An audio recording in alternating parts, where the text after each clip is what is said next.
Yeah, we ended up after about 5 days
Yeah.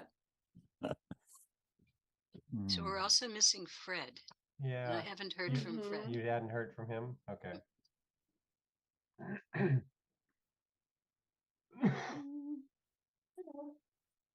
What time is it? 6:30.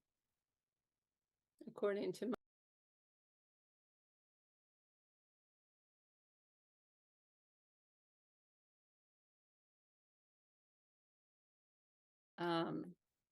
is always a little bit scary for me. Hold on. Let's see. Can you see it? Mhm. Yes.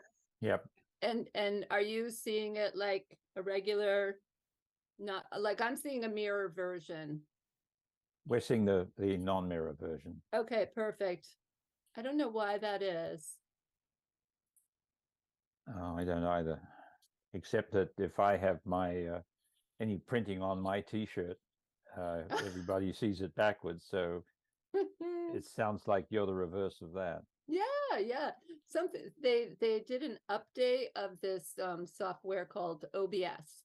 And once that happened, and I went through all the process of getting that updated, somehow that timer, it's a mirror image, and I just have not had a solid amount of very quiet time to figure it out.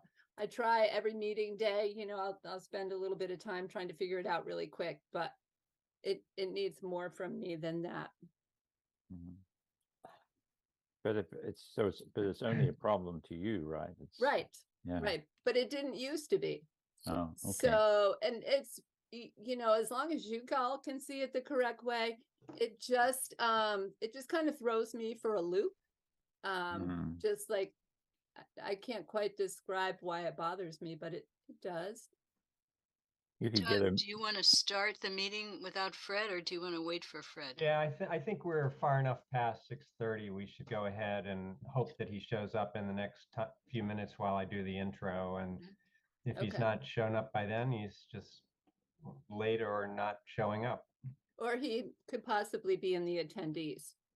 Okay, so just give me a couple of seconds here. I had a little trouble linking in. no attendees.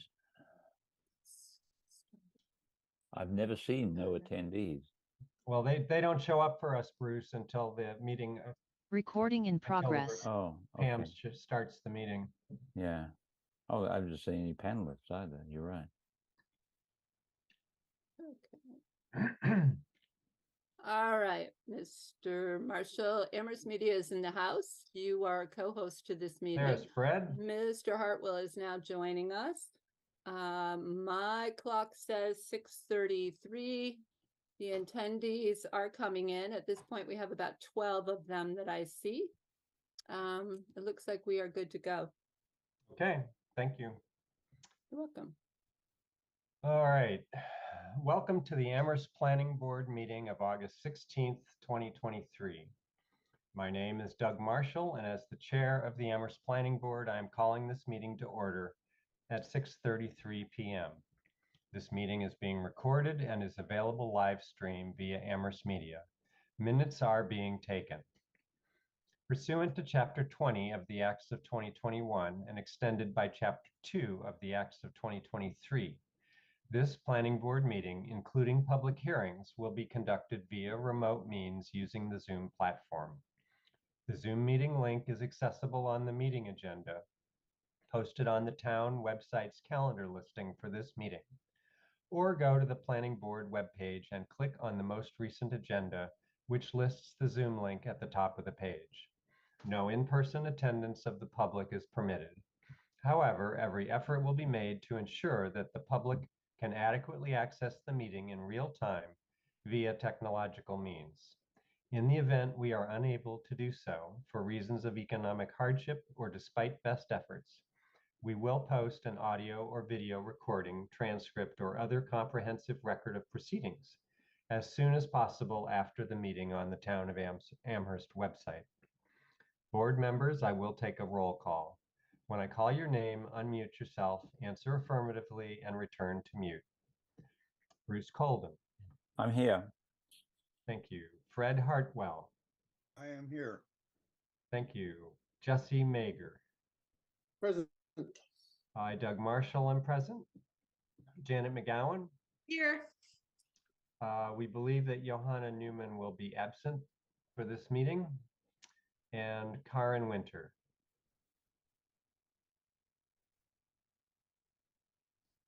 Looks like we lost Karen. Oh, there she is. Here. I'm Hello. here. You're here. Okay. Okay, good. There we go. Thank you all. Board members, if technical issues arise, we may need to pause to fix the problem and then continue the meeting. If the discussion needs to pause, it will be noted in the minutes. Please use the raise hand function to ask a question or make a comment. I will see your request and call on you to speak. After speaking, remember to remute yourself. To the general public. The general public comment item on our agenda is reserved for public comment regarding items not as specific subjects on tonight's agenda. Please be aware the board will not respond to comments during general public comment period. Public comment may also be heard at other times during the meeting when determined appropriate by the planning board chair. Please indicate you wish to make a comment by clicking the raise hand button when public comment is solicited. If you have joined the Zoom meeting using a telephone, please indicate you wish to make a comment by pressing *9 on your phone. When called on, please identify yourself by stating your full name and address and put yourself back into mute when finished speaking. Residents can express their views for up to 3 minutes or at the discretion of the planning board chair. If a speaker does not comply with these guidelines or exceeds their allotted time, their participation may be disconnected from the meeting. Okay, so the time now is 6:37 and we've come to the first item on the agenda, which is approval of minutes. Tonight's minutes are the minutes from our meeting of July 19th. Does anybody have any comments on these minutes as drafted by our highly capable staff? Janet. I just wanted to say I thought they were excellent and the minutes have been really great lately. And then I'm happy to make a motion to accept them. Okay. Why don't I go ahead and second that? Sorry, Bruce. And Chris, you had raised your hand. So I received an email today from the applicant on the Eversource project, and I had sent him a copy of the decision, and he noted that College Street was spelled Cottage Street in the decision. So I see that it's also spelled that way in the minutes. So that would be on page 5 and possibly another place. I'm not sure. Anyway, so I'm suggesting that spelling be corrected. Oh, in yeah. these minutes. Yep, I see it on page 5 under the site visit. All right. Bruce, you all right with the amending or Janet. Janet, with amending your motion for In my motion to make the spelling correction. okay, and I agree with that as the seconder. Thanks, Chris. Anybody else have any other comments on these minutes? Okay, we'll go through and have a vote. Bruce, we'll start with you. I approve, and I also thought they were very thorough. All right. Fred. Fred, you are. Yes, yeah, I just unmuted. Unless my vote is required, I will abstain because I was not on the board for this meeting. Okay. Well, let's see how that goes. Jesse. Excuse me, I believe Mr. Hartwell was on the board for the July 19th meeting. It was the June 21st meeting that he Oh. wasn't on board. So Yeah, my bad. Sorry. Yeah, you are listed as present. For some reason, I read that and I read it as never mind. That's on me, and I'll vote yes. Okay, thank you. Jesse. I approve. All right. Janet. Aye. Thank you. And Karen, I approve. and I'm an aye as well. So the motion passes, 6 in favor, 1 absent. Great. Chris, are we entirely up to speed on minutes, or are some of them outstanding? Some of them are outstanding. I think the August 2nd meeting is not, hasn't been fully transcribed. And also I have a confession to make that the March 29th meeting, which was the last time the planning board met in person, has not been, the minutes of that meeting have not been done. But I think other than those two, that we're good. If Okay. Ms. Field Sadler agrees with me. I do agree. Mhm. Okay, and are you I promise I will you're write the confident we'll March get caught up 29th meeting. soon? Okay, Yes. because we're about to have another, third meeting of the month, and I don't want to Mm. get in the situation we were in last year. Mm. Okay, good. So that's it for minutes. Time is 6:41. At this time, we'll go to public comment period. And so members of the public, actually, before we do that, members of the public, you can get ready to raise your hand if you want to say anything during this public comment period. Bruce, I see your hand. Why don't you make your comment? You are muted, Bruce. Possible point of order. We're in a situation where there's an item on the agenda which we may decide not to have on the agenda. And it may be that folks in the meeting were waiting to have that. So I was wondering how you would want to handle that. I guess if we were to say we didn't want to consider it tonight, could we still have public comment on that item? Or, I mean, how do you think we should handle it? Well, the topic that you're referring to, which is the Shutesbury, Massachusetts solar project, was not going to be a public hearing. And so actually public comment would not be required to be given for that topic. I think, we will, when we get to that, probably we will explain that the applicant has withdrawn the request, has declined to show up tonight and wants to reschedule that for another time. So members of the public, we're really not going to talk about the Shutesbury Solar project tonight, I believe. And so if you want to make a public comment about that at this time, I guess go ahead and put your hand up. But as I said, we're really not going to talk about that this evening. So thanks, Bruce, for bringing that up. So with that discussion, at this point, I see one hand raised for public comment. And actually, at this time, I usually read the names of the people who are in the participant list, or in the attendee list, rather. So I see that there are 12 attendees: Eric Bachrock, Bruno Caloro, Carlos Fontes, Connor Burgess, Larry, Martha Hanner, Mara Keene, Michael Lipinski, Pam Rooney, Renee Moss, Shane Bajnochi, I'm sure I butchered that, and someone first name Tom.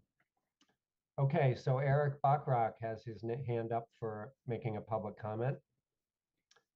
Pam, if you could bring Eric over. And just a reminder, this is for topics not on tonight's agenda. So that can include the Shutesbury Solar project, which we're probably not going to be discussing. So welcome, Eric. Please give us your full name and your street address, assuming you live in Amherst. I do, Doug. Thank you very much. I assume you can hear me. Yes, we can. My name is Eric Backrack. I live at 277 Shutesbury Road in Amherst.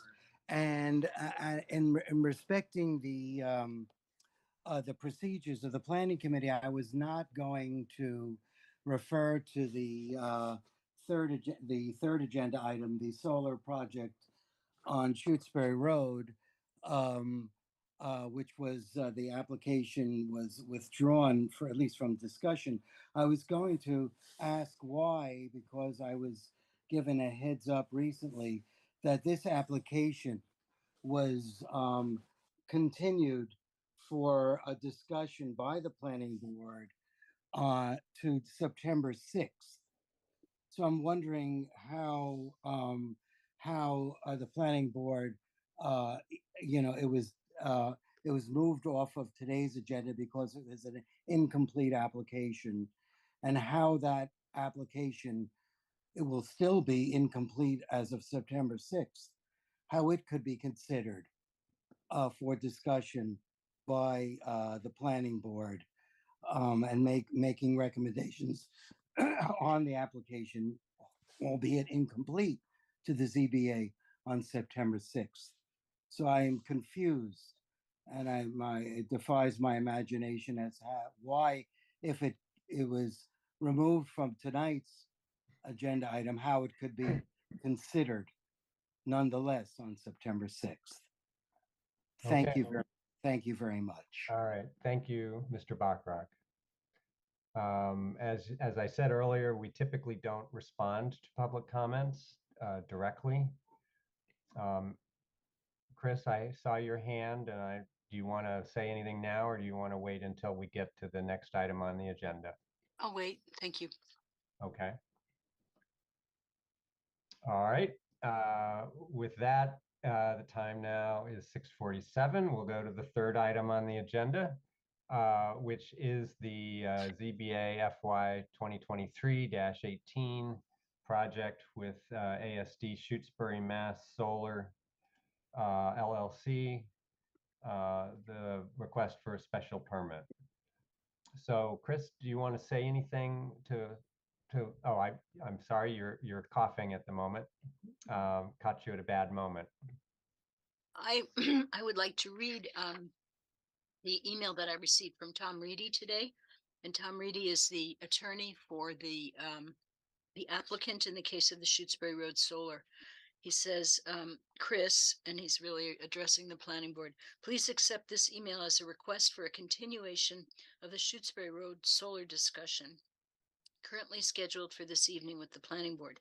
As you likely know, we are confirming our wetland delineation and intend on presenting the project concept to the ZBA next Thursday, the 24th, with the expectation that it will be heard in earnest in October. In the interim, we will be working with the Conservation Commission toward an updated order of resource area delineation. We'd be happy to present the project to the planning board on September 20th. Please let us know if that is acceptable. And I will ask the planning board to let me know if that is acceptable to hear about this project on September 20th. All right, thank you, Chris, and thank Tom for the email.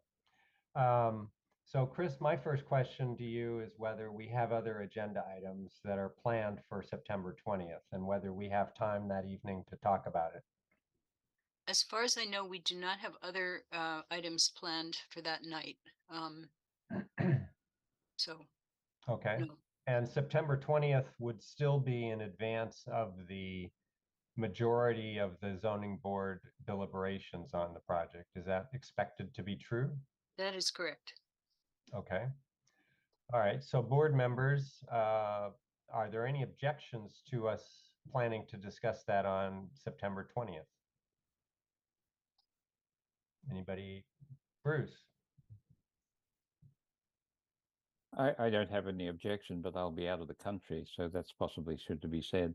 But I think since the members of the public are still here, I think it's important to point out that we have, on occasions, as recently as last meeting, conducted a hearing, and it was in our case a hearing and not even a consideration for recommendation to another authority having jurisdiction prior to completion of Conservation Commission hearing. So there's nothing magic about needing all other agencies, particularly when we are sitting to make a recommendation, you want to get that in earlier.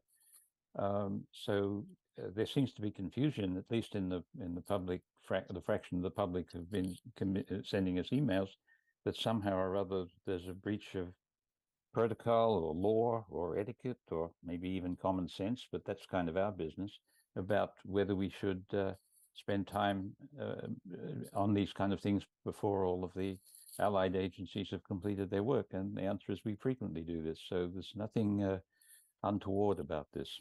I just thought I would like to say that. Well, thank you, Bruce. I appreciate you bringing that up.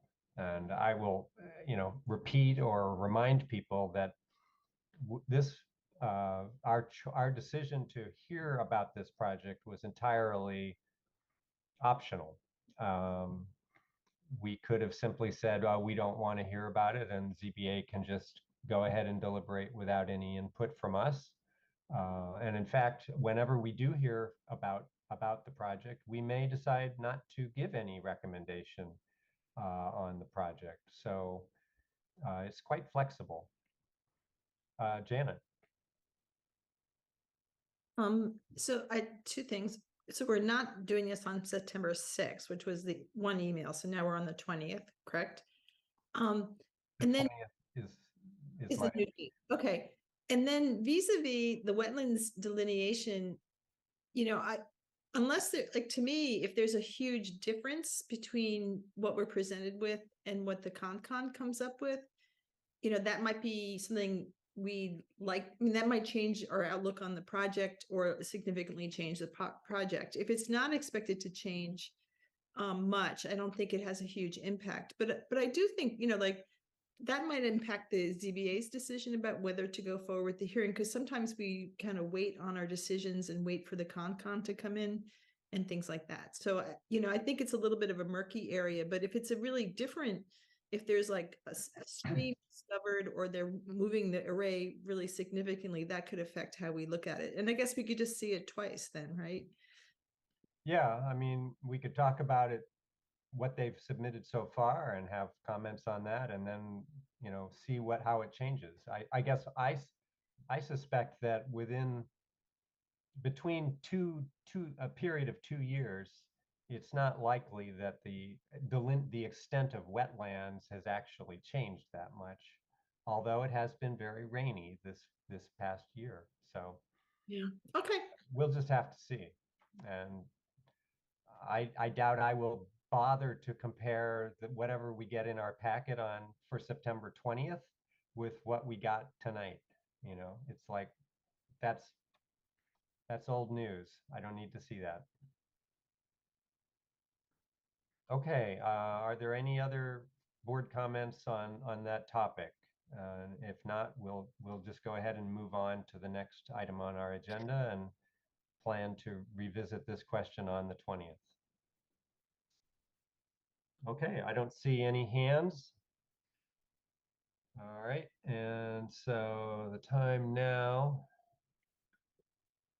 is 6:53, and we'll move to the item 4, old business. The first item on old business concerns SPR 2023 from ServiceNet Incorporated at 10, 12, and 20 Belchertown Road. Review of conditions of site plan approval prior to issuance of a building permit. When we approved the site plan for this project, we had a couple of conditions. One concerned the lighting plan and the photometric plan for the site. Wanted to see catalog cuts of the exterior lighting prior to the issuance of the building permit. And we wanted to see the final architectural plans. So looks like we have Larry has joined us. And so welcome, Larry. If you can unmute and introduce yourself, and maybe you can present the materials that you're back to show us tonight. Yes, thank you. My name is Larry Tuttle. I'm the architect of record for ServiceNet on the particular project. I've had submitted some of the initial drawings for the proposed work on the building, but have focused primarily on the building and not on the site. That was handled by Levesque. And as such, some of the items we had called for a pre-construction meeting as part of the conditions a few weeks back, with a miscommunication, because we were really looking to secure a permit to do some investigative work on the building that consisted of some controlled demolition of the finishes so that we could see structural issues that we had some questions about. That unfortunately followed suit with the communication problems, because we did not receive that authorization to proceed promptly enough to have before the committee right now finished architectural drawings, because we did discover, much to the dismay of the owners, some structural issues that have to be addressed and engineered. So those drawings have not been completed. We had, at the time of that early meeting, had been encouraged that we would be able to investigate the conditions much sooner, and we had a chance for finished drawings submitted before you. But we did try to address, as we've interpreted, the conditions of approval insofar as that we have provided missing pieces that were identified, and Chris has been very helpful in that process. I've sent some drawings to her. She's pointed out some of the discussions that happened at the earlier meetings that I was not party to. And so I've made some of those corrections that she has been looking for. So I think before the board right now, there is a photometric study. We do have the light fixture cuts. We have two options for the parking area. One where it's a pole mounted fixture that has cut off, so it does comply with dark sky requirements. It has minimal lighting into the parking area. And so the alternative is to have the fixture mounted on a projecting arm from the pole, and it gives still a soft light on the parking area, which again, we've submitted photometrics for that. The one thing that Christine had pointed out was that we did not address the gable end of the building, the west end of the building. And by program, that is right now paved and was part of the restaurant parking lot, but is not necessarily parking area that is to be utilized by the current applicant. And so we were hopeful of just putting, as at the entries to the units, a motion sensitive wall sconce that would just wash down the building and the immediate foreground and not project out in towards the street at all.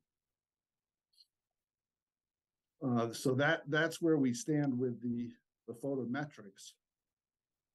There was also a question about the ramp, and I initially sent in a ramp scheme that was of a concrete ramp. Unbeknownst to me, it had been discussed and is the preference of the owners to do a framed ramp. And so I had a secondary sheet sent into the board with a framed version of that. And I'm currently reviewing the acceptability of a decking material that the applicant has used on other projects, but I want to make sure is compliant with the conditions that we're proposing right now. But it is a decked wood framed and railing combination that I think had been discussed and was the more favorable response that the board was looking for. And it is also the same railing and decking material that would create the stairs and small landing at the entries of each of the units. So, Mr. Tuttle, should I conclude you're not going to be sharing your screen and showing us any of your materials? I wasn't prepared to do so. I thought that by sending it into Christine, that was potentially if something had to be distributed. So I apologize if that was an expectation. Okay. Mr. Marshall. So when you Mr. say, Marshall, whoops, sorry. I was just going to say, I have all the documents available to Yeah, share. yeah, So if there's something you want to see, just let me know. okay. Well, it sounds like there's a couple of alternates on the the exterior light fixtures illuminating the parking lot. Yep. And as I look through my packet here, I'm seeing what may be those alternates, but I wanted to make sure I understood it correctly.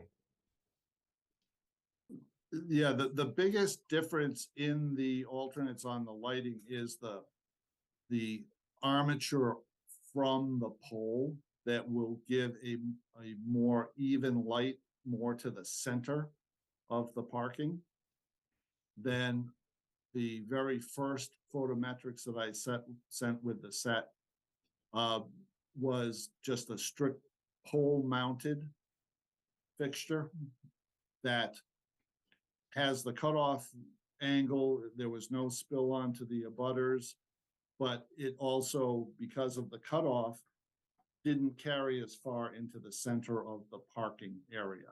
So that was a question of whether we wanted more of a soft light at the perimeter, but then you lose some of that light value towards the center of the parking, versus if you have it on this projecting arm, we bring that light level more to the center of the lot. All right, so can you see the screen at the moment, Mr. Tuttle? Whoops. Yep. Go back to that catalog cut. Yeah. It was the same fixture. It was just that fixture would be on an arm that would be projecting from the pole. Okay, all right, and then, all right, so And we wouldn't have to have the sharp angle that it's shown there to throw the light forward. It could be more horizontal. okay. All right, board members, I see a couple of hands. Bruce, you got there first. So Larry, I guess therefore the two photometric plan diagrams we have, one of them represents the lighting with the fixture as configured as shown, Yes. and the other represents the lighting with the arm. Now this Correct. arm, how long is it? It's about 8 feet, I believe. Oh, okay. So basically it's working just to push the light The out light from source. the pole Yes, the light more source toward the center of the. and we can lessen the angle of the fixture itself, so it's more horizontal. So can we look at those two photometric diagrams? I looked at these before, and it seemed to me that this is the one that gives the this is the one with the That's pole mounted. pole mounted without the arm. Yes. Right, so that you can see the intensity adjacent or surrounding the pole and projecting only a minimal amount into the parking Yes. area that would be used. So It that's used- why yeah. we investigated an armature mounting. Yes. So It's not hugely different, but it's no, but improved. It's improved. yes. But 1 lumen is, I mean, basically the bulk of the area of the parking area is at least 1 lumen per Yes. square foot. And from my memory, when I used to wander around with light meters and so forth to kind of get a sense of all of this stuff, that 1 lumen per square foot, in my recollection, is what you would expect to see. I don't know, about 5 or 10 feet outside of a well, it's you can actually see a fair bit at 1 lumen, unless Yes. you've just been staring at a bright light. Right. So either of those photometric diagrams would seem to me to be satisfactory in terms of the lighting levels. But it sounds to me as though we might prefer from the general glare control point of view to have the more horizontally mounted fixture, so it's so that it's not facing people. From some aspects, if it's slightly inclined or up, tilted upwards, it's going to be more of a glare source for people in certain areas, and probably in the parking area behind the building. So I would think that the option with the arm might be a more satisfactory end result, not so much from the lighting level that it distributes, although to some degree, but mostly because of the glare reduction from certain aspects that would probably happen as a consequence. Well, Is that so? I guess, Larry, I could ask you, would you agree with that? Well, that's why that second one was looked at. Yeah. Because it did make the fixture horizontal, or more so, and not angled to try to push that light level into the center. So I agree with that assessment, and accordingly, I think I would recommend that we prefer the second option. The second option, the one that's now this one. This is the one that shows the. I think, if I recall. Yes. Yes. Yes. Yes, This is the one. Yes. Yeah. So this is the photometric diagram that accords to the arm mounted fixture, and with its configuration more horizontally. I wanted to ask about what the pole height is. When you mentioned that there's an 8 foot, that the arm option has an 8 foot arm. How does that compare to the height of the pole? It is near the upper part of the pole, just where the fixtures are mounted presently. But what I mean is, how high is the pole? How high is the fixture? I mean, if it were a 16-foot pole and an 8 foot arm, I would think that would look pretty strange. Oh, I see what you're saying. The proportion of the height and the projected fixture. The way the pole looks and whether it looks odd. Yeah, we were attempting to utilize the pole position for the utility that exists there versus a placement of a new pole. Oh, so this is an existing pole. Yeah, so we're working from those fixed points and trying to get the best wash of light in that parking area. I see. Well, if I could butt in for a moment, down at the bottom there it says mounting height, and 16 feet. The mounting heights are given. Yeah. So at the end of that 16 feet, luminaire schedule. I don't know. I guess I also noticed that with this arm option, some of the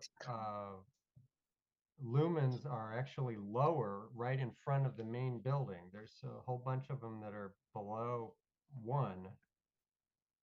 Well, that too is a study done with the parking lot lighting with limited input from any of the sconces, because that's what we were evaluating in this second application. Okay. So if some of the sconces were on, you'd have an increase of lighting level there. Right. Right at the building. So do you guys or does ServiceNet have a preference?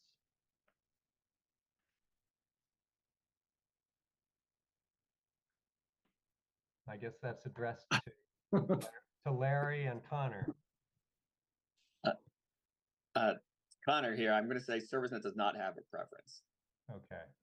All right. Janet. Looking at the photometric plans, I just wanted to clarify what I think is my understanding. The little red dots are the poles, where the poles are going to go. And the sconces are not on this, they're not shown on this plan. The sconces are shown at the face of the building, at the entryways, flanking the entryways. Are they in a color or are they just that little? They are also a red notation Okay. at the face of the building.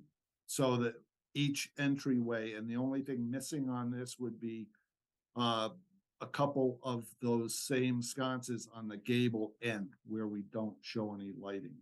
So one of my thoughts was that the lighting on the with the tall arm for the few units to the right is very low, but it's, I presumed it would be lit well by the sconces, and be kind of, so that was my understanding, so I hope that's true. And then when I looked at the overall site plan, I had trouble locating the lights on that. So I wonder if Pam, if we could go to that. I think it's W1, maybe F. And it says overall site plan. And that may be indicated by something, there's no color to it. So I just wanted to have an assist on transferring to like where the parking lot is and the green space and things like that. Let's see, yeah. Thank you, Pam. You're welcome. So could someone just sort of say, oh, the light poles are here, like a little circle, the way Andrew used to do, or maybe Pam could.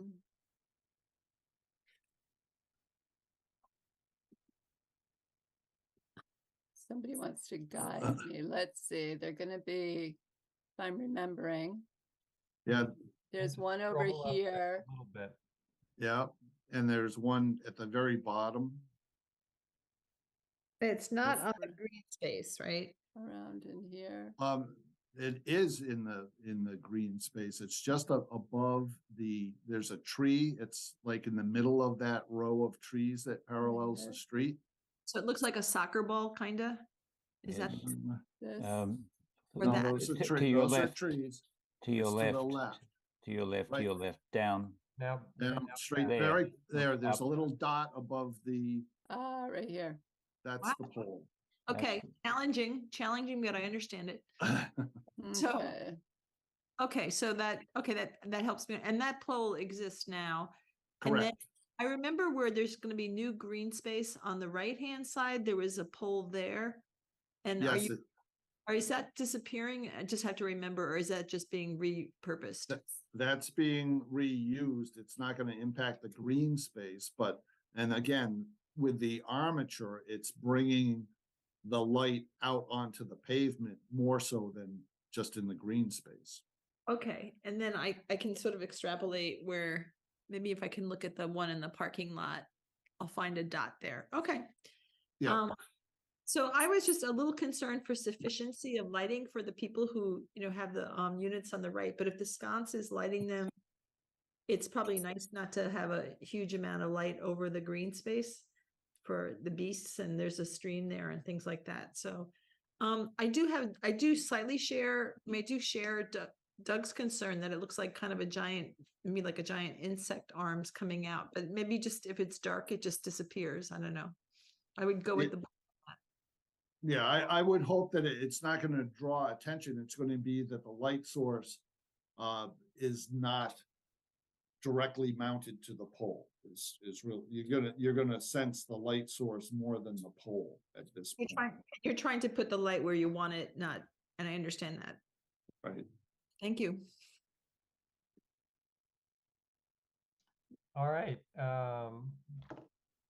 So board members. members, do we think that we want to express a preference to ServiceNet about the two lighting conditions, or just let them decide? I know Bruce has expressed one preference. I think I actually have the opposite preference, so maybe this is something others may have an opinion about. Bruce.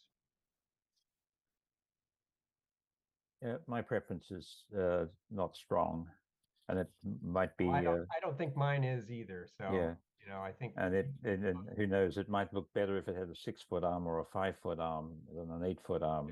Yeah. I was thinking, however, that particularly in the one at the let's just say the bottom there in that triangular white space, as I know we talked about these trees here, and we thought that they would be no higher than 15 feet.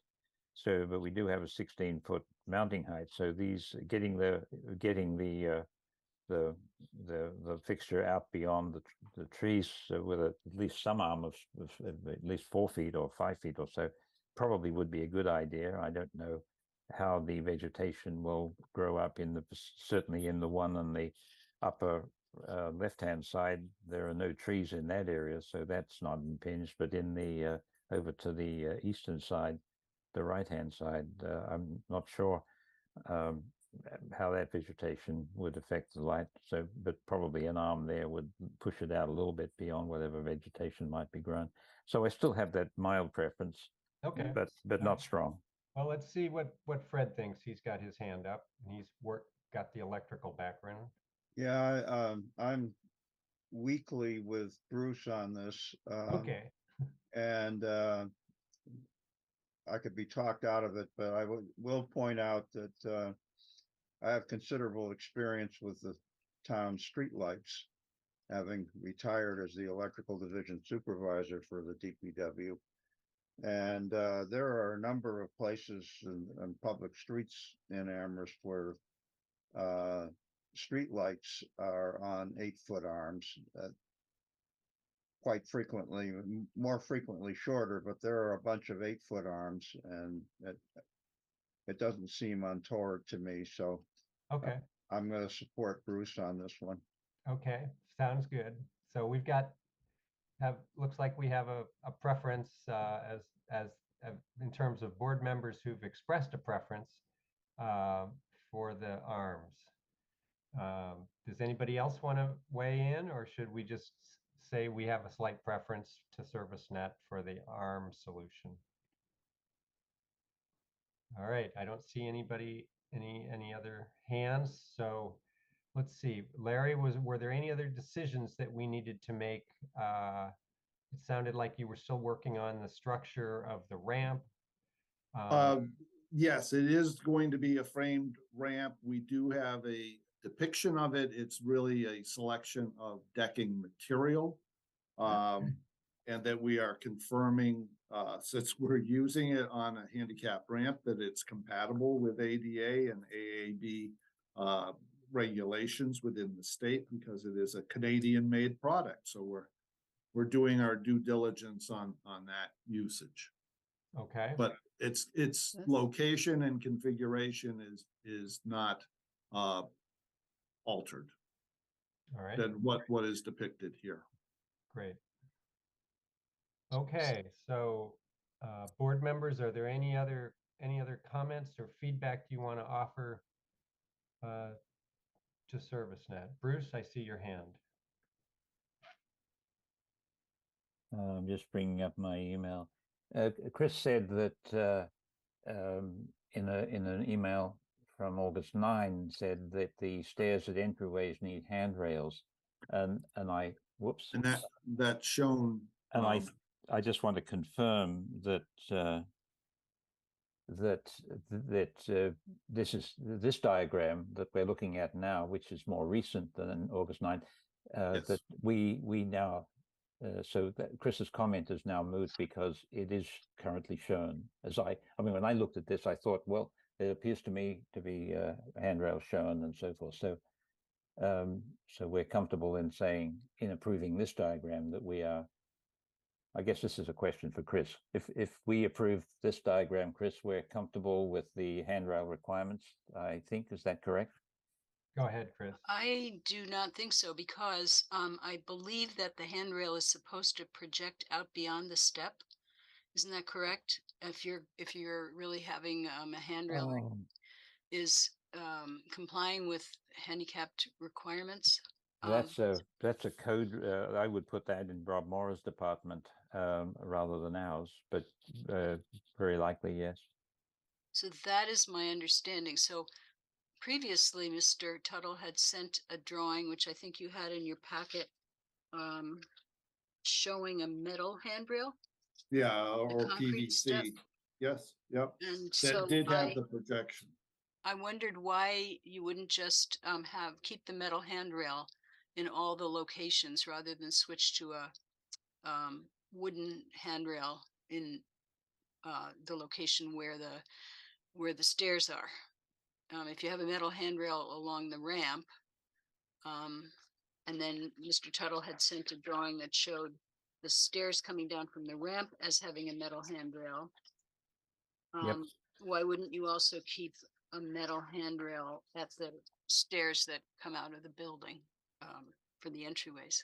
In other words, make it all compatible. Personally, I don't care which choice you make, but make it compatible and make it comply with Consistent. ADA requirements. That's what I'm saying. Okay, all right, well, that's fair, because we were scrambling after we showed the concrete with the tubular handrail. I learned that it had been the preference of the owners, and Connor can speak to this, that the framed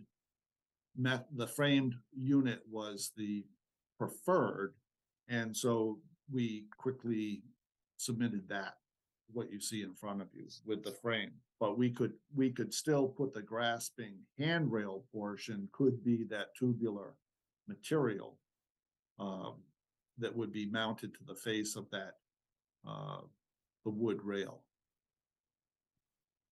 That's a conversation that you would have with the planning board. It needs to be they need to decide what they're going to approve. You need to tell them what you want to do. Okay, that's fair. As I say, we were scrambling, and as I say, it's not an excuse for our office, but we were focusing on the interior layout of the building for the owners, and jumped onto the site issues a little bit late in the game. So I can So are you thinking you're likely to come back when things are finalized, or? Well, what I would like to, because of the compressed time, if there are a much smaller list of items, that if we will certainly copy the board with all of the material. I don't know if it warrants a return to the pre-construction. You know, we would like to certainly initiate some of the work and get a building permit so that the units and the structural remediation can take place before we get too far into the season and we lose weather. Right. So it's more,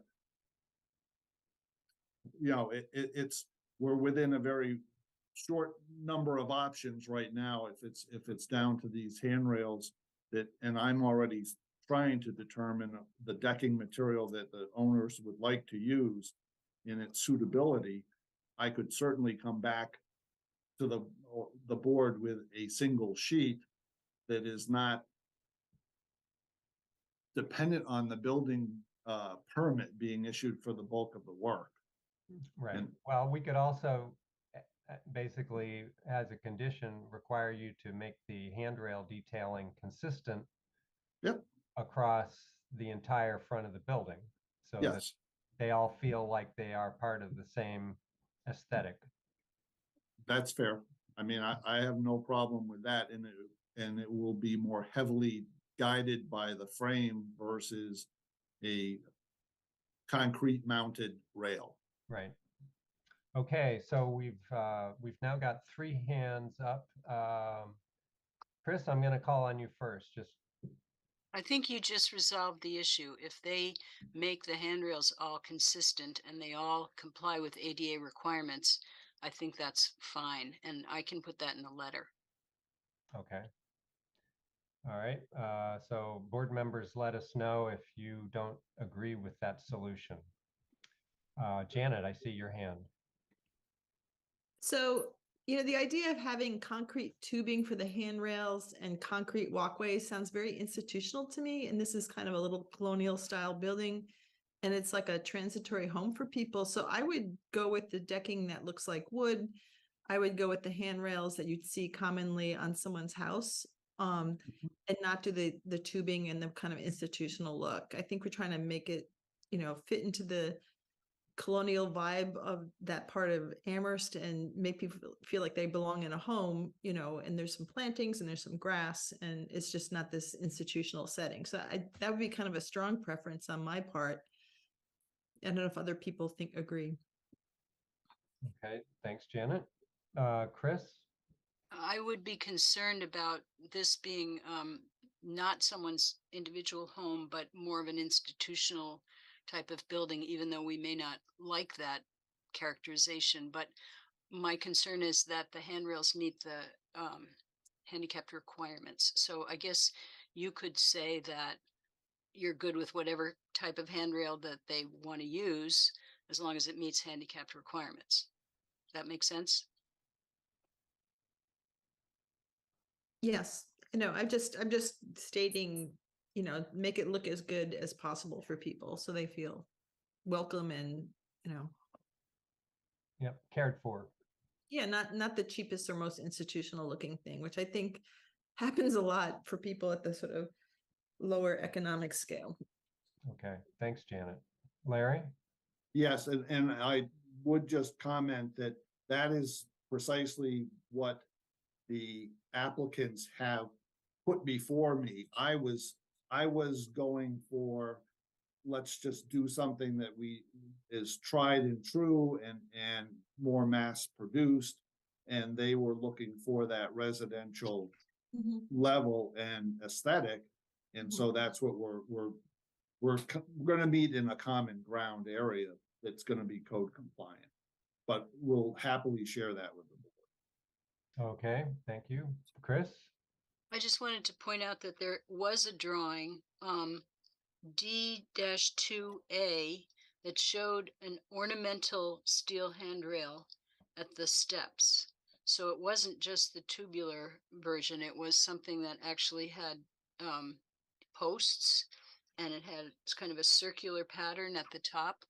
And it was included in your packet. Yep.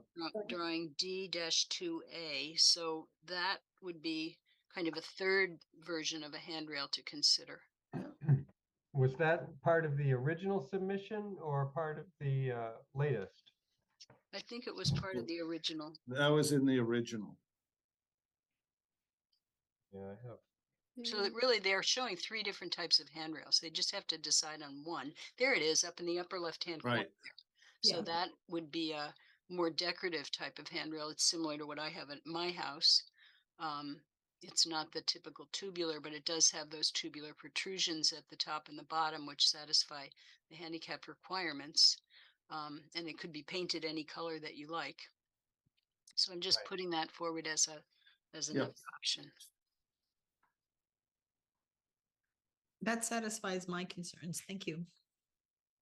Yeah, so are you willing to use this type of detail throughout, Larry?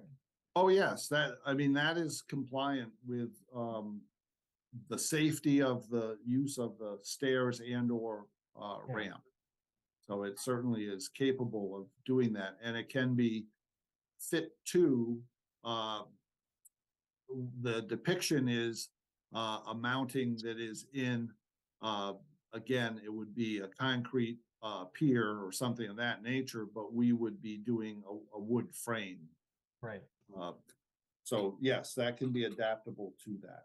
All right. Well, it sounds like Janet would be okay with that. And I think I share Chris's concern about having consistency across the front of the building. So maybe we can just reference that as the type of, the style of railing we'd like to see.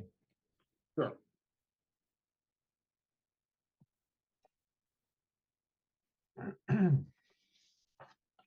Okay, are there any other parts of this project that we need to focus on, Chris?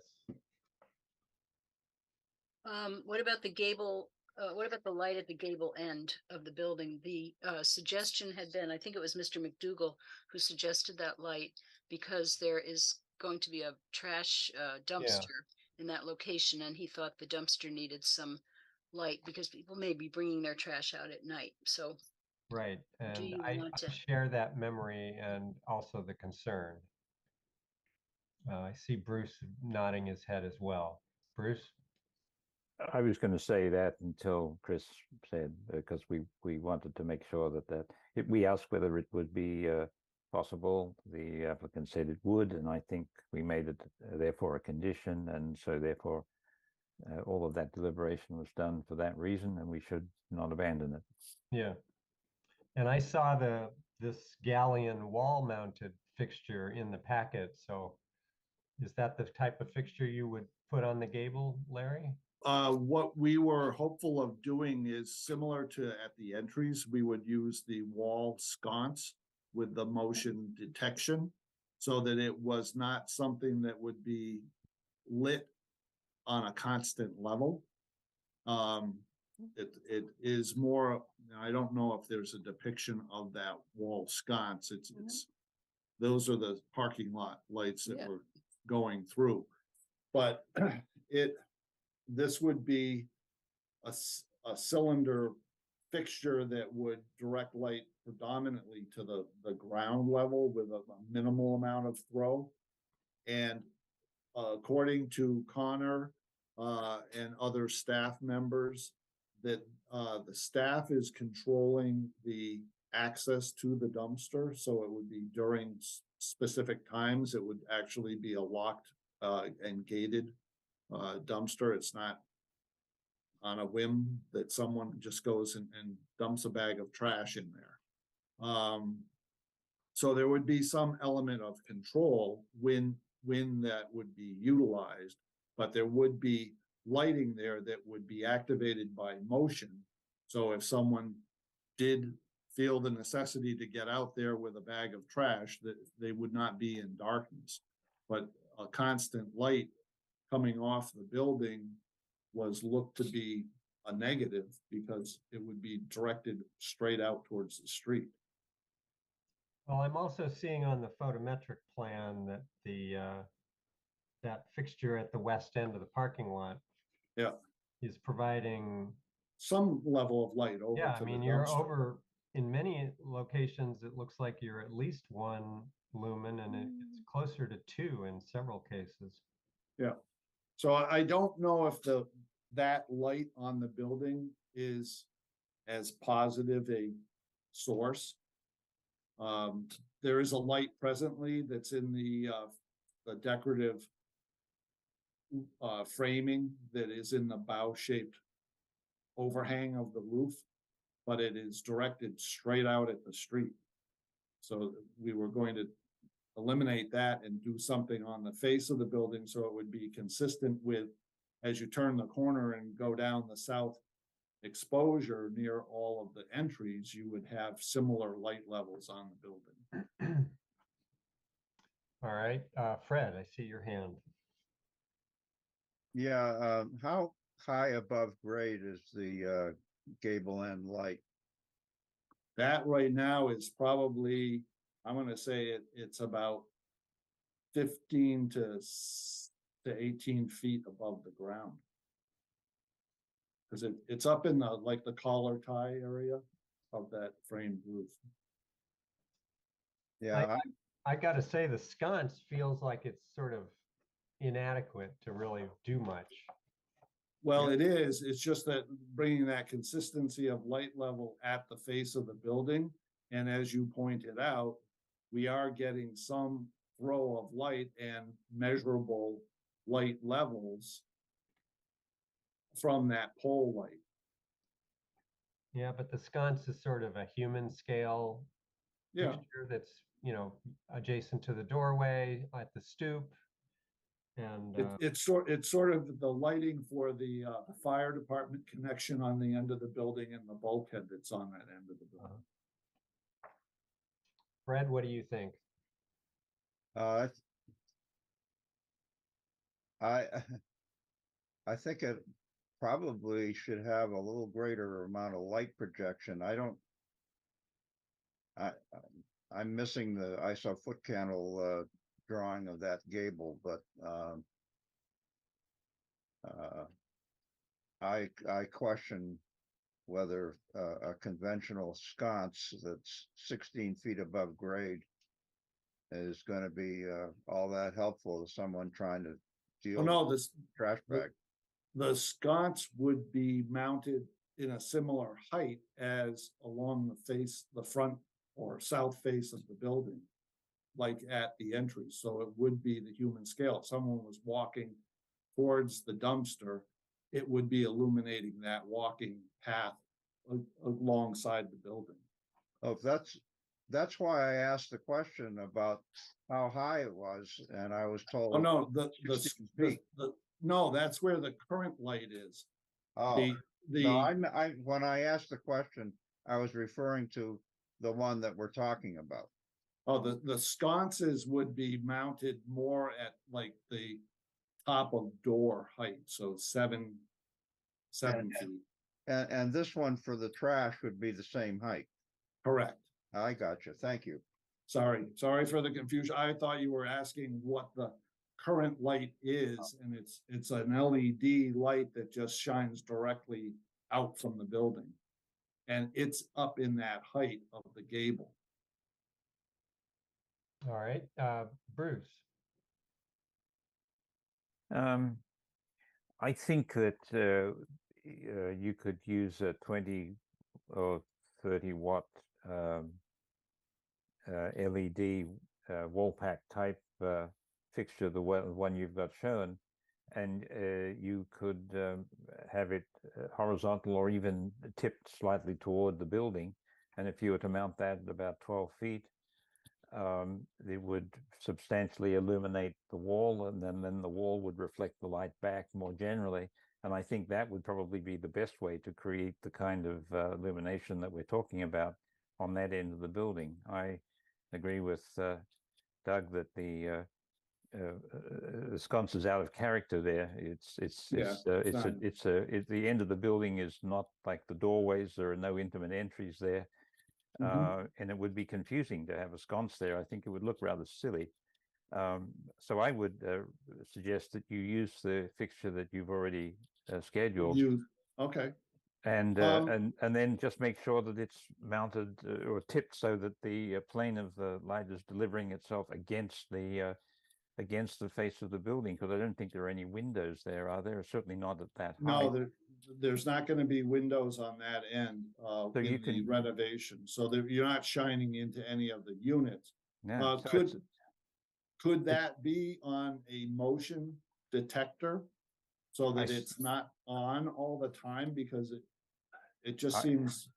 Yes, I would think so. I mean, okay. Because then you can always change that. That's a control thing, and if Yeah. anybody, but I think that the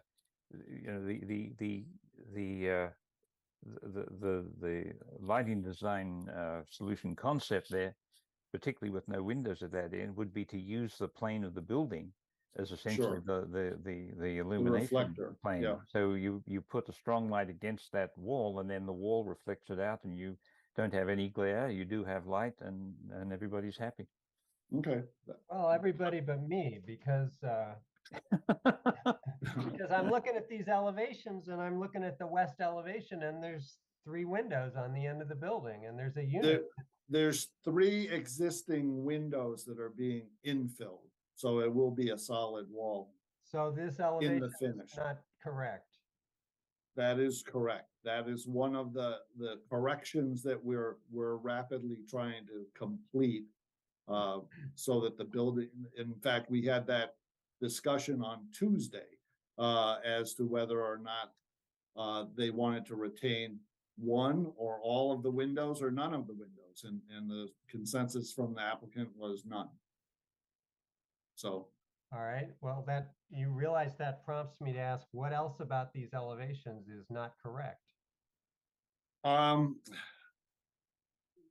we are going to be, we drew the roof in what is the eastern section of the parcel that is owned by the applicant.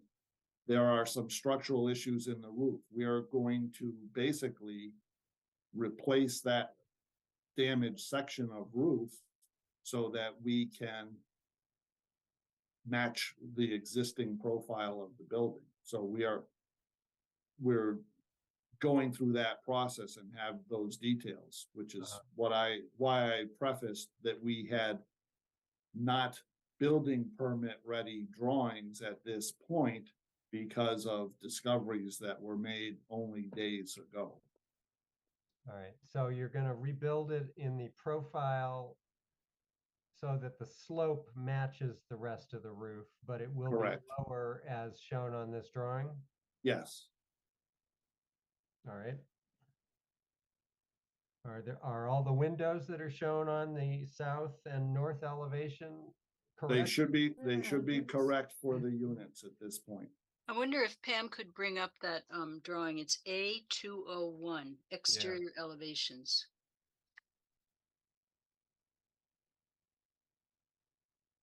I was trying. I don't see it. It was in the architectural package that was sent. That's why. Yep, it's not the Levesque. There we go. Yeah, it's probably like 8 of 10 or something like that. What was the number again? A what? A201. Two. There it is. Whoops, Wait, that was it. back. Go back. Yeah, There you That's go. it. Thank Yep. you. And yes, those windows are correct, with the exception of the west elevation. Okay. All right. All right. So now I'm happy. How about that? All right. Bruce, are you all set? Oh, yep. All right. So we've asked you to use a wall mounted sconce, Yep, 12 or 14 feet up, yep. mostly aimed In down. the gable, but use the same fixture as in the rest of the parking lot on a wall mounted basis. Yes. Yep. All right. All right, Pam, you think you have that? Those notes? The only thing that I missed was how high up did you say? Did you say 12 feet? Well, I said just 12 feet. 12 or 14 feet. It needs to be kind of up in the Yes. center of that gable. So 12 to 14, and Pam, I think it's important to also say that the plane of the light be directed back slightly toward the building. Okay. Okay. Light tipped toward building. Excuse me. Okay. I have one other question just to clarify, because I thought we were moving away from the word sconce and moving toward wall pack. Does that matter? As long as it's the same fixture as being used in the parking lot. I would not use the word sconce. I think that does have a domestic interior sound to it. Okay. Exterior fixture is fine. Wall mounted exterior fixture. Wall mounted fixture. Okay, thank you.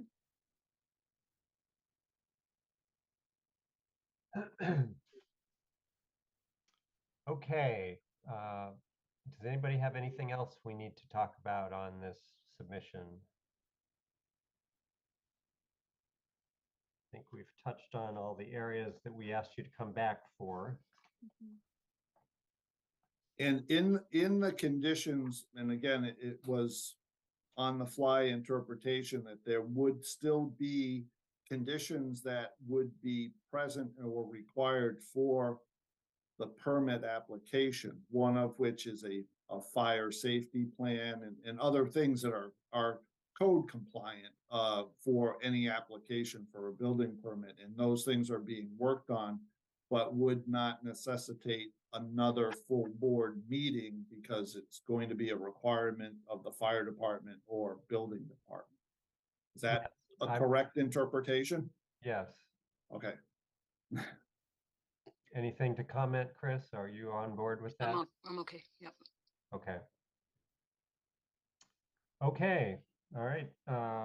In that case, So I would guess that I would forward the corrected elevation and cull out the incorrect photometrics, as well as provide a sheet of a consistent railing to Christine to Yeah. satisfy then the board. yes. Okay, Yep. we'll You get those put together. can receive it and review it and decide whether we need to see it again. Okay, But thank you. So thank you, Connor, and thank you, Mr. Tuttle. And good luck with your project. thank you. We're working diligently to get that done. Great. I hope you make your winter deadline. We've got quite a crew out there working diligently. Thank Okay. you very much. All right. Thank you. Okay, so the time now is 7:46, and next item on our agenda is also old business. Any topics not reasonably anticipated 48 hours in advance. No Anything you want to topics. say, Chris? No topics. Nope. All right. How about new business? Any similar topics not anticipated? No. All right.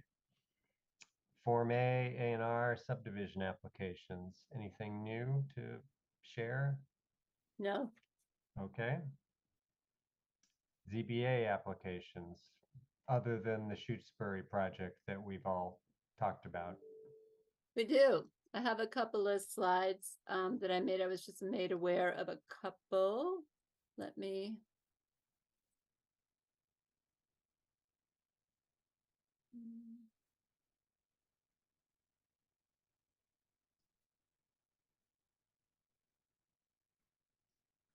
Okay.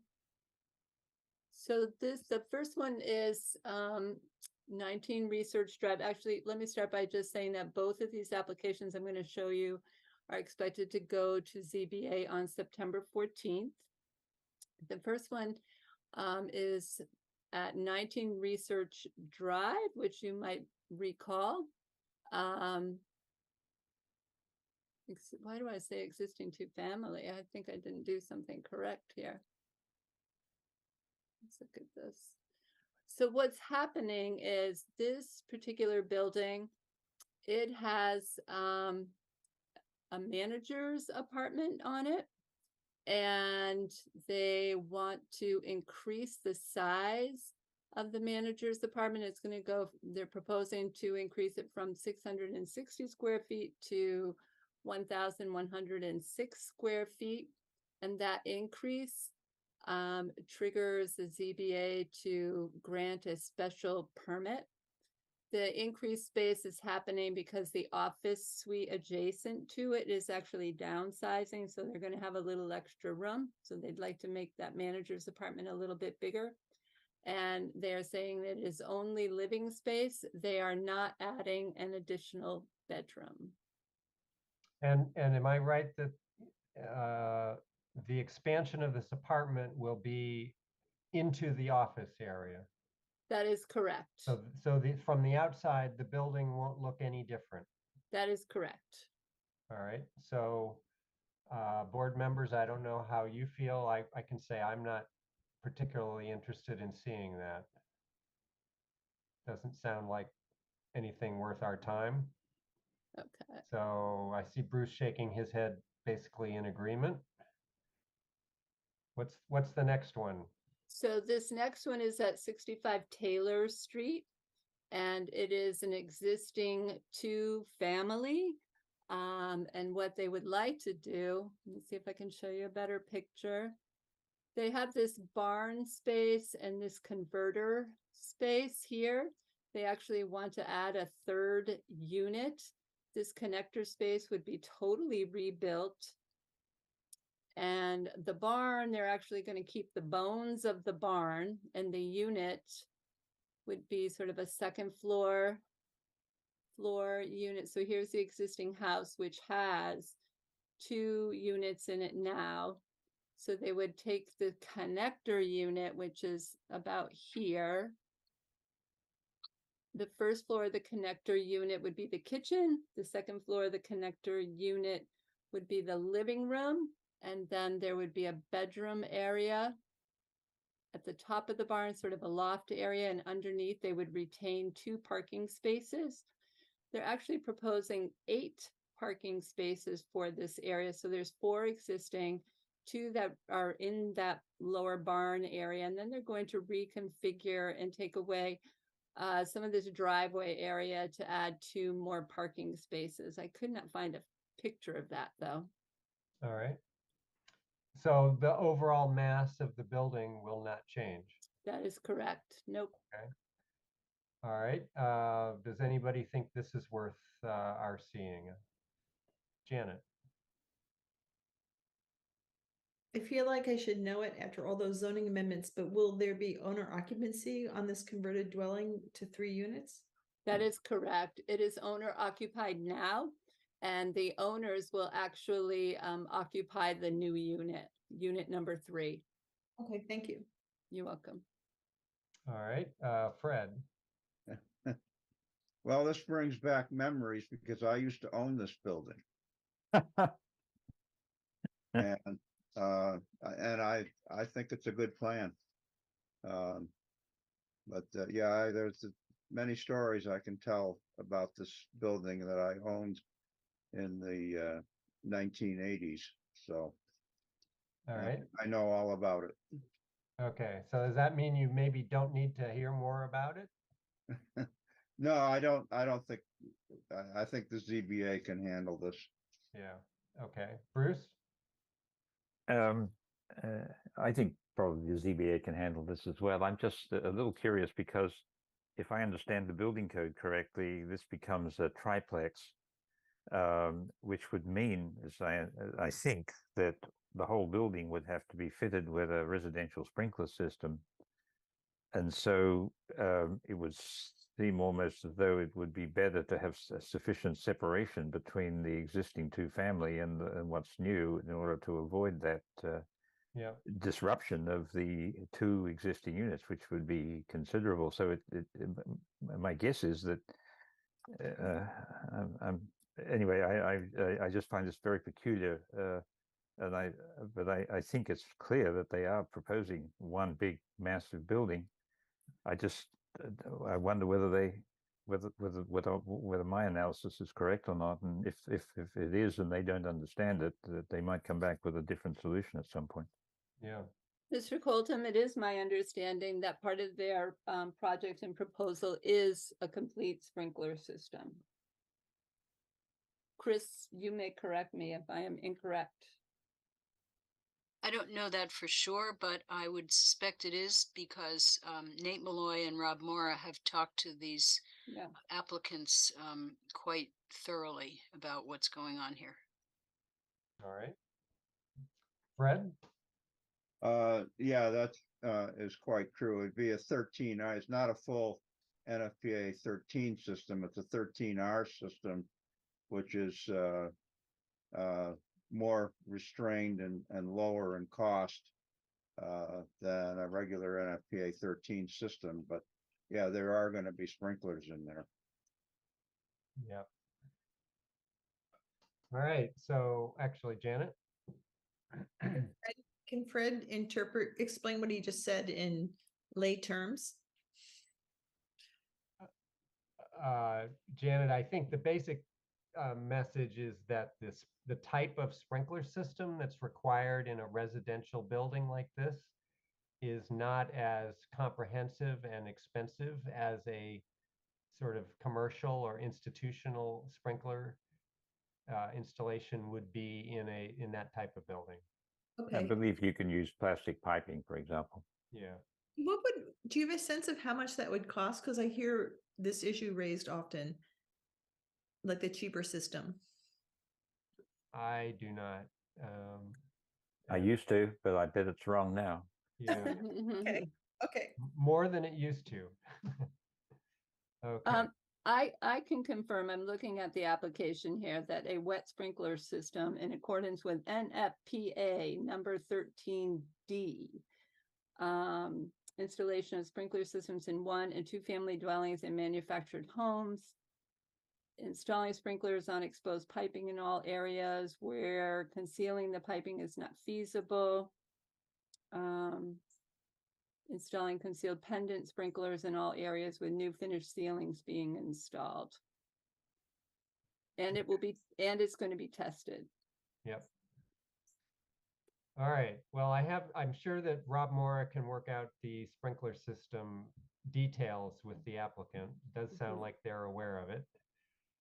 But I haven't heard anybody on the board say that they particularly want this to come back with the applicant explaining what they're doing to our board. So I think we can let this one go too, Pam. Okay. Super. That's all I have for you. All right. All right. Great. Time now is 7:56. I'm thinking we probably don't need to take a break, and we can probably get through the rest of our agenda pretty expediently without the break this evening. Anybody that wants to stop, please raise your hand. But if not, I'll just continue here. So the time now 7:56, and we're up to item 8 on the agenda. Upcoming SPP, SPR, SUB applications. So the only one that comes to mind right now is the 395 West Street. It's property owned by Ron Laverdier and his father, and it is just north of a new building that was built a few years ago down in the Pomeroy Village intersection. Ron is proposing a 9-unit apartment building at 395 West Street. And he's coming in, I think he's coming in tomorrow to show me and Rob Mora the application, with the hope that he's going to be submitting it soon, and it would be a site plan review, because it's in the RVC zoning district. There's a little chunk of RVC zoning district just north of Ron's property. So that's the only one that I can think of. All right. And when do you think that'll actually come to us? Will it be September or October or? I think it will be probably September, depending on how many other things you have going on. All right. And Nate is here, and he may be Nate's able even to raised his hand. What do you want to say, Nate? Sure. I was gonna say 86 Gray Street Street. is another site plan review application that's, I think, pretty much ready to proceed. It is an expansion of a 2-family owner occupied duplex, and so it's, we're putting on a first floor addition. Okay. And that's one. So And you then think the that'll other come one, actually what? sooner than the other one? Yeah, I think I think that one could happen sooner. Yeah. Okay. All right. So we'll move on. Planning Board Committee and Liaison Reports. So just as a reminder, we'll probably be electing our officers and the representatives to the various committees at our next meeting, the one in person on August 30th. So feel free to think about whether you want to volunteer for a committee or you want to nominate someone else or as an officer. So of the people we still have on the board, and Bruce, you want to say anything about PVPC? No meeting, nothing to report. All right. So we have CPAC and the DRB vacant. Janet, anything about the solar bylaw? I missed the last meeting, so Chris would have a bigger update. I do know that we had the town attorney met and talked to the committee about, like, what about farms and forests can be regulated and things like that. And so I think I'll defer to Chris. I'm listening to the tape now, but I wonder if Chris can fill in for me. Yeah, we sent the attorney some specific questions about what could and couldn't be regulated and how. and he responded in writing, and then he came back and gave a presentation about it. So after that, it was a very long meeting. It was a 3-hour meeting. So the first hour was the attorney, and then we talked a lot about, well, what does this mean for farmland, and how could we regulate that? And then I can't remember how the last part of the meeting went, but there were some public comments, and the group as a whole is really zeroing in on how to regulate solar arrays on farmland and in forest land. Okay. All right. And then Chris, anything on CRC you want to share? I don't, accept that they did deliver their proposal for the rental registration update to town council, and town council, I believe, referred it to the finance committee and one other committee, maybe GOL. I think that was right. But anyway, it's being evaluated by the committees of the town council, and then it will come back to town council for further discussion. All right. Okay, the next item, report of the chair.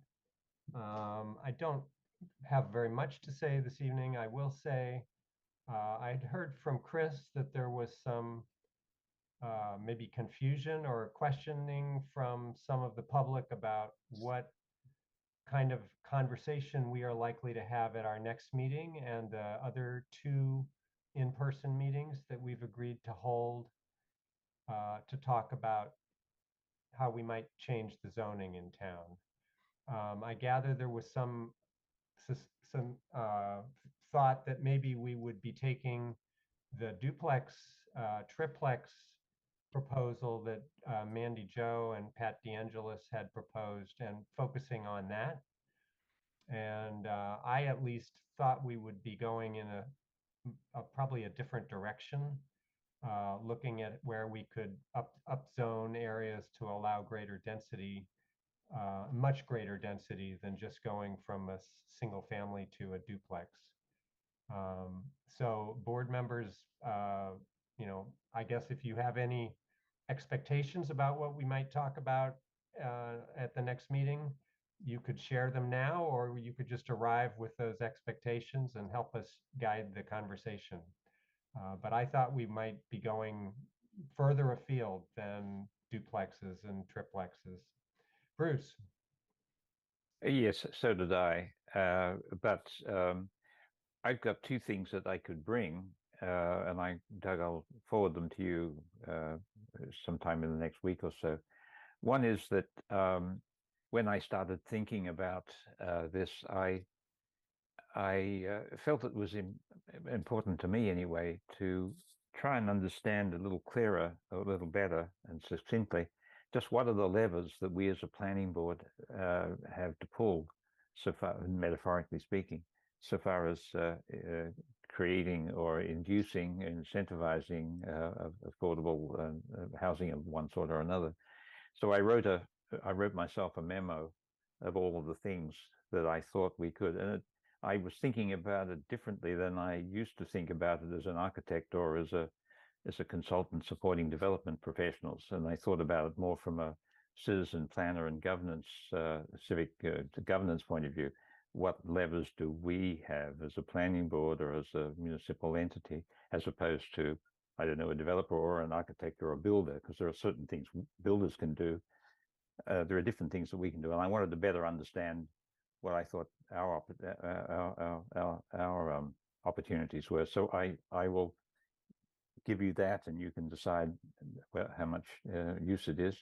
And the second thing is I've had another now 5 conversations totaling with people, planners from other towns, and I'm hoping that Bob Mitchell will help me get to the person in Burlington, and I'm going after people in Mankato, Minnesota, and in Oxford, Ohio for Miami University. And so by the end of the month, I'm hoping that I'll have 6 or 7. I've had 6 or 7 of these conversations with constituents, so I could give some not specifically a report, but I can feed that that what I've learned, what I think I've learned from those conversations into the conversation that we as a board would have. I'm planning to be able to do that. Okay, that sounds great, Bruce. And everyone, bring your ideas.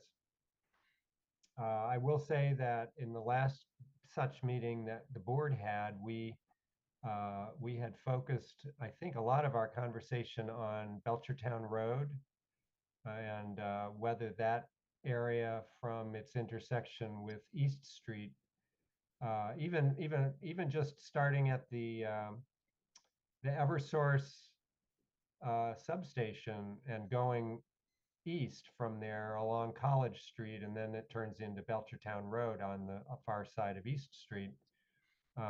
Whether that whole stretch could be upzoned for greater density, probably 4 or 5 stories, and how deep would we go, and should it be they made mixed use, or could they be purely residential?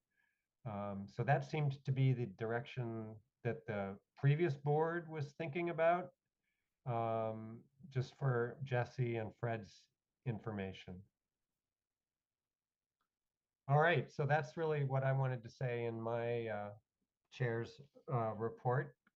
Janet, I saw your hand for a moment. Did you want to say something? And yeah, I missed that meeting, and I think those are the missing minutes maybe. But did they talk about like increasing density at existing apartment complexes? Because there's a few, even at that intersection, there's a couple there. And they're already, developed. And I just wondered if that was part of your conversation. yeah, we didn't really, I don't remember us focusing on or really talking about the existing complexes. I think, there was a lot of discussion about how, I think it was Tom Long who lives at the east end, somewhere up off of Belchertown Road, and drives past that stretch a lot and noticed that a lot of it was most all of it was all student rentals already, and was just thinking that it could be probably more densely developed and more professionally managed if they were larger complexes. We did I think we talked about that derelict commercial property that's on Belchertown Road, and I know at one meeting you had talked about trying to contact that owner, and I don't remember that happening. I don't think that was me. It was Okay. Karen. Was it Karen? Okay. So anyway, I don't remember too much discussion of the existing larger complexes, although we acknowledged that they were there. Chris? So we do know that Colonial Village is planning to add units to their development. I think they have 90 units now, and I believe they're planning to add 84 units. So that Wow. will be a pretty big development there, and they're going to be including affordable units. Nate might know the exact number, but I believe it's 9 or 10. Wow. So that will be a big, what should I say, influx to that area. Mhm. And we also have a Mass Works grant to improve the sidewalks along both sides of the road, of Belchertown Road, for about, 1,000 feet or 1,500 feet, something like that. And yeah, it seems to me that we're asking someone for money to do something else in Belchertown Road. So there are other things happening there, and of course the Fort Rivers School is going to be built, and so there are a lot of changes that are happening in that area. So it's a good area to focus on. And this is not to say that we have to focus on that. I just wanted to bring everybody up to speed on where we were in the last time. And we obviously have a new board. We can go whichever way it wants.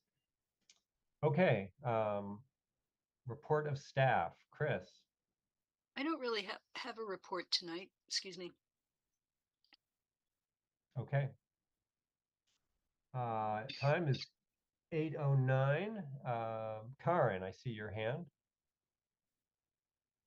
I wanted to, since they're putting in sidewalks and adding all those apartments, I wonder if we can, before it's too late, request that they take a look at adding a bicycle path on the sidewalk as part of the sidewalk. So we have a real real bicycle path into town. You know, just coming back from Berlin where this is done all over the place, I keep thinking we need to really watch out now that that the sidewalks, when they're made, that part of them can be bicycle tracks, because people like mothers with children, just people are too timid to ride their bicycle on the street. Yeah, is there anything we can do to let them look at that right now? Chris? I think that's going to be part of the design for that part of the road.